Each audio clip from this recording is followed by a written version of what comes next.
We all want to give our kids a financial head start in life, right? Of course we do. But with the rising costs of, well, everything, from university to just getting on the property ladder, it can feel like a pretty huge challenge. So in this explainer, we're going to break down one of the best tools out there for the job, the Junior ISA. You know, whether they dream of being a vet, an astronaut, or maybe even a YouTuber, those big ambitions often come with a pretty big price tag.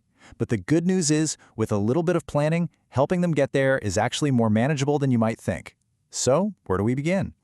Well, let's start with a little dose of reality. £53,000.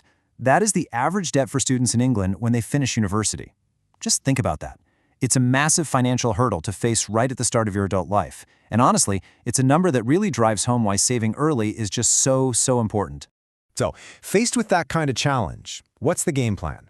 Well, one of the most effective solutions out there is the Junior ISA, or JISA, as you'll often hear it called. It's a government-backed scheme that's literally designed to help you tackle this exact kind of long-term savings goal. So what is it, really?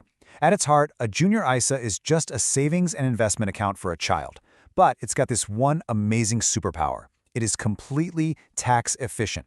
That means any money it makes, whether that's from interest or investment growth, is totally shielded from the taxman. And that tax-free growth? That's just the start. The money is locked away until the child turns 18, which is great because it protects the savings from being dipped into. And it can be a real team effort, too. Once the account's open, anyone can chip in. Grandparents, family, friends. Just remember, any money that goes in is an irreversible gift directly to the child.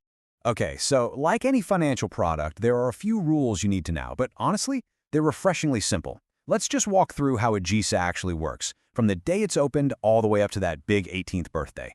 So, who's in the driver's seat? Well, only a parent or guardian can be the one to officially open and manage the account, but once it's set up, the door is wide open for anyone to contribute. Grandparents, aunts, uncles, you name it. But here's the key thing to always remember. No matter who puts the money in, it legally belongs to the child. Every year, there's a limit on how much you can put in to a JISA. For the current tax year, which starts on April 6th, that limit is a pretty generous £9,000. And that allowance resets every single year, giving you a consistent chance to build up a really nice nest egg. Let's look at the timeline, the key moments. You can open an account for them right from birth.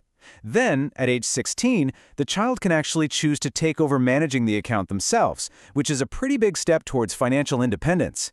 And then, of course, the most important milestone is at 18, when they get full, total control.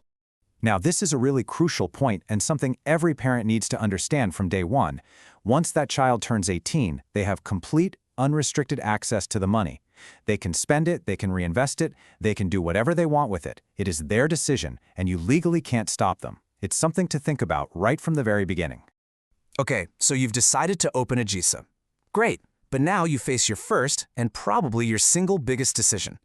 This is where the strategy really kicks in, because there are two very different types of Junior ISA, and your choice here can make a huge difference to how much is in that pot at the end.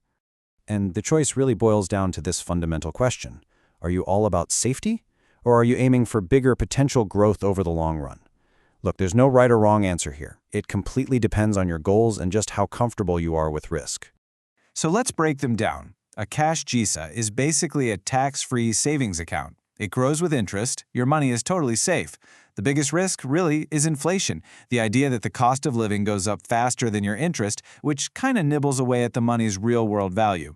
On the other hand, a Stocks and Shares JISA invests the money. This gives it the potential for much higher returns, but it also comes with the risk that the value could fall. As a general rule of thumb, the longer you have to save, the more time you have to ride out the market's ups and downs, which makes investing more suitable. And the difference this choice can make over time, it can be absolutely staggering. Get this, one analysis found that since JISAs were introduced, keeping savings in cash instead of investing could have cost UK kids a collective £3.5 billion in potential returns. That's the incredible power of compound growth, where your returns start earning their own returns, creating a snowball effect over time. All right, now I need to speak to a specific group of you for a moment. Before Junior ISAs were a thing, there was another scheme called the Child Trust Fund, or CTF. And if your child was born in a certain window, they might have one of these instead. So have a think. Was your child born between September 1st, 2002 and January 2nd, 2011? If the answer is yes, then the government probably opened a child trust fund for them automatically. And this is really important to know because a child cannot have a CTF and a JISA at the same time. Yep, CTFs were the original version, the predecessor to JISAs. They don't make them anymore, but there are still millions of them out there. And since a child can only have one or the other, if you want the benefits of a modern JISA, you're going to need to transfer that old CTF over. So why would you even bother transferring it? Well, the perks can be pretty big.